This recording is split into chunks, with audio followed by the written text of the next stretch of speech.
Hop. 2 tartines, un café au lait et quelques cachets. Un petit déjeuner préparé chaque matin par Béatrice Girardet pour son mari Roland, gravement malade. Il y en a encore 2. Hein. C'est 24 heures sur 24. Le matin, pour le préparer, il me faut 1 heure en gros. Puis je surveille parce que souvent il oublie des cachets. À 75 ans, Roland est atteint d'Alzheimer et de Parkinson.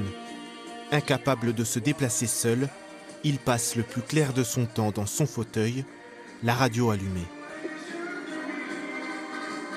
Il chantait beaucoup quand tu étais jeune. Hein? Ouais.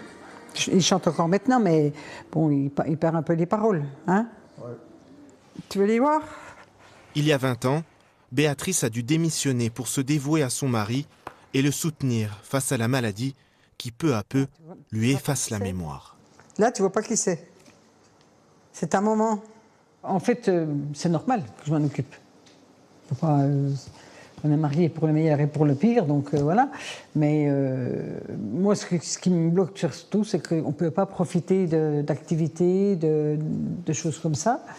Et puis, toujours en souci. Toujours en souci de se dire, si je ne l'entends pas, mais je dis, mais qu'est-ce qu'il fait? Il y a un petit souci. J'ai toujours pas qu'il arrive quelque chose, quoi.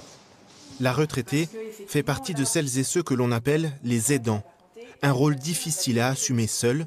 Alors des associations comme France Alzheimer proposent formation et conseils. Mais tous ne peuvent pas en bénéficier.